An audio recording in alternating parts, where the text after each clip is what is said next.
Okay, just a few. So basically, yesterday we finished the second half of the Chuppah with the Nisuin. And we said they go into a yichud room or they wrap a talus around both of them together. That's the Sephardic custom versus the Ashkenazi custom. And then you have what's called Simchas Chosin V'Kala. But let's say there's an interesting question asked. When the Chosin gives the Kala the ring, can she be wearing gloves?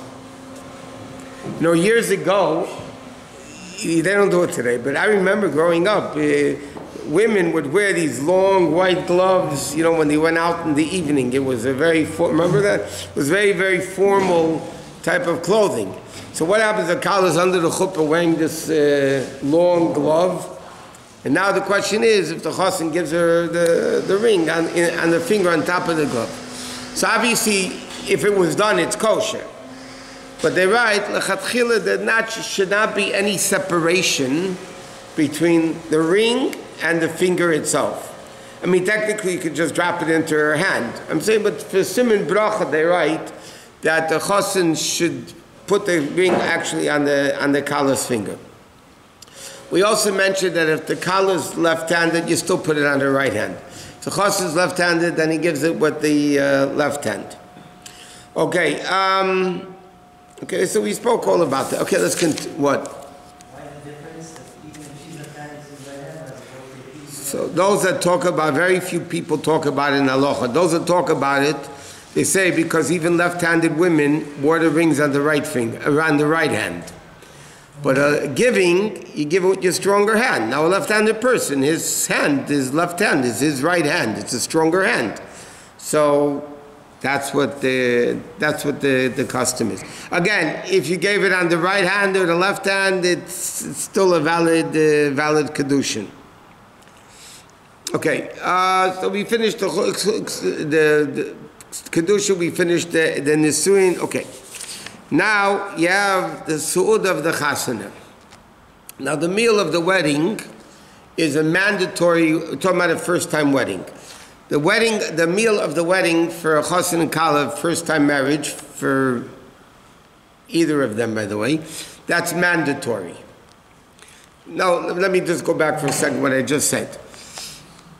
If a man and a woman were both married before, she's either widowed, divorced, whatever, and the man was married before, whatever. So then, the chuppah basically is the same chuppah, except we said you do it outside. The ksuba is a different text, obviously. You can't write a virgin ksuba, a psula, because she's not. But the chuppah basically is the same exact chuppah.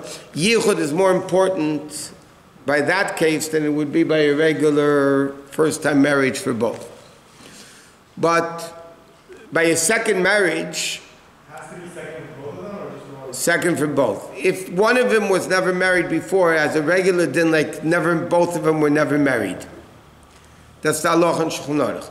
If they were both married, then you only have sheva brachas. In fact, even that's not so simple.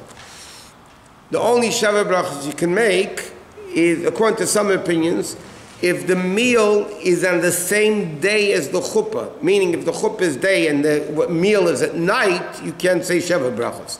But the minhag in the world is that even then they would say sheva brachas even by a second marriage. But that's it. You can't say any sheva brachas any of the other days of. And even then, second marriage for both, it's only 3 days, not 7 days. That means if a second marriage, man and woman both, so then for 3 days afterwards in shul there's no tachnun if they pop into shul, and also they're not allowed to go to work or do things like that. They have to stay home and celebrate with each other. If it's a first-time marriage for both or either, so then you have 7 day sheva brachas. Is it not allowed to, or it's not recommended? What, go to work? Yeah. In halacha it says you're not allowed to. Are they trying to find leniency like everything else in Judaism when it comes to money? What about tachnun if you're not davening with the minyan? No tachnun either? Do the chosin himself? Yeah. No tachnun. For 3 days. 3 days. If you have a bunch of real estate deals pending, So then you have to call it off. They find I told you, in Judaism and money, they always find loopholes. You just have to get to the right guy that will do it for you. Second marriage for both is still either shomer, before, or after? That's questionable. Anyway, but the Sheva Brachas for first time married for both, the Sheva Brachas at the end of the wedding is really very important. That's the only Sheva Brachas which is mandatory. The other 7 days that you celebrate Sheva Brachas for 7 days, halachically you don't have to. People like to do it. But halachically, the only Sheva Brachas you need to make is the Sheva Brachas, not only under the Chuppah, but at the meal at the end of the wedding.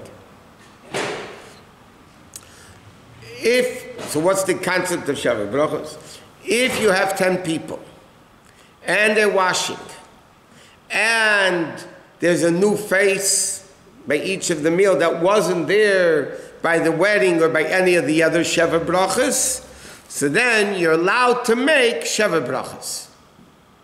You bench and have the Sheva Brachas at the wedding. But then you need a new face, except Shabbos, Friday night and Shabbos day. In the morning you don't need Panim Chadoshes. For Shalosh Shudas, you do need a Panim Chadoshes. But, so you need to, then you're allowed to make Sheva Brachas. And even then you could do it, technically you do it 5 times a day if you want. You can have a minyan for breakfast, bagels, lox, and cream cheese, and you can bench and make Sheva Brachas, and then you can have a lunch with a minyan somewhere, as long as there's a new face by each one that wasn't there before. And then you can do it 2 o'clock, you can do it 4 o'clock, you can do it 8 o'clock. If you want, you could do it, as long as the conditions are met. You have 10 people there, 7 people minimum washing. That's what you need, 7 people washing, 10 people in the room. New face. Now what happens, what? More than one in a day, does that count for 7? Or that's 7? You don't need 7. I'm saying you don't need 7. If you do 2 in one day, you do 2 in one day. Does that mean you don't have to do the other? You don't have to do the other day anyway. So what's the difference does it make if you have to do it or not? If you don't have wine. If you don't have wine, then you can use what's called Chamar Medina. You can use beer, things like that. Like you'd be able to make Havdalah or Kiddush on. If they don't, sometimes they don't know that they need to mix it together. What if you don't do that? Is that okay? So Why do we mix it together? huh? Why do we mix it up? By the wedding you don't do that, by the way. No, I'm saying by the wedding you don't mix the cup. Because you have, one minute, because you have the same cup. Okay? Doing part A and part B. By benching you have 2 cups. One for benching and one for Sheva Brachas. Now because we said, Einayse mitzvahs chavilas, because you shouldn't do mitzvahs together, it looks bundling up, so you can't have 1 cup for both. You need 1 cup for benching, which is one thing, and then you need 1 cup for the Sheva Brachas. Now when you bench, and 1 cup, and now you have the Sheva Brachas and the 2nd cup, so you want them to have wine from both of them together. Because it's two blessings, so to speak, 2 brachas. So why should you have only 1 cup that has 1 blessing? You might as well have 2 cups that have all the blessings. So that's why they mix it together. So by the way, when the guy finishes benching, he says, and he drinks part, and then you mix the wines together, and that the people, what? Does Hassan himself say one of the brachas? No, because he's saying a bracha, what, he said bracha for himself? The brachas are benching, blessing the chas and kal, to bless himself. So it says he can't, he shouldn't do it. You can have one guy saying all the 7 brachas. We said, in fact, in halacha, many poskim say you could do it. Now what happens if during the week you want to make a Sheva Brachas? I had once this shaila, many years ago, and the kala was sick, so she didn't show up. Can you make Sheva Brachas if only the chosin or the kala are there? Huh? What? Either the chosin or the kala are missing, or whatever. Huh? If they both don't come, then you have a good meal, and you don't need to waste 2 cups of wine. So if one was missing, what? So the pearl comes out from it comes out from the Yam Sheshlem Bava Kama that even if one of the two are there, you could still make Sheva Brachas. Once I had that Shaila many years ago, and I called somebody and he called somebody else. Anyway, it was a whole discussion, and the din was you can make Sheva Brachas even if one is there. So what happened to What? what happened to Kala? One of them got sick. He wasn't feeling well, so they couldn't come. But people already planned a Sheva Brachas. You know, a family made a Sheva. When they did not show up, it's not nice. So at least the Chosin came, or the Kala came, whatever. So then, as long as one of them are there, you're able to make the Sheva Brachas properly, like you would normally. Okay, so now after the chuppah itself, when you have the Su'udah, which says Mamash Su'udas Mitzvah, there's another, okay, it's like, but there's a very interesting shaila over here. And there's a lot of tshuvas, the Ramesh has a tshuva about it, the Rebbe talks about this.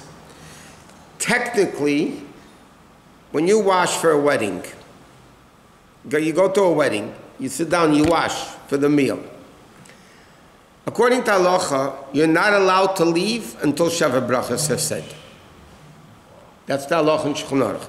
You're not allowed to leave until Sheva Brachas is over. Now the fact is, as we know, not everybody stays until, people go home. That some people work for a living the next day. So some people go home early. So the question is, are you allowed to bench without Sheva Brachas? Because in Shulchan Aruch it says, once you wash for Sheva Brachas, you're not allowed to leave before Sheva Brachas. So the Rebbe says also the same thing. The Ramesh Feinstein writes that because when they washed, the people knew they're not staying for Sheva Brachas. They knew when they washed, we're not sticking around until 1 o'clock in the morning or whatever. If it's sometimes Persians, 3 o'clock, 4 o'clock, and then they serve breakfast. You know, in good old days, you used to do that. But so their mindset is we're not part of the Sheva Brachas. We're washing, but we're not part of the Sheva Brachas. We're not part of the Sheva Brachas, then you don't have to stay for the Sheva Brachas. That's Machat Shinas Ramais Mel Mechaber Bama in Kim Shivala Gal Teru on Gashim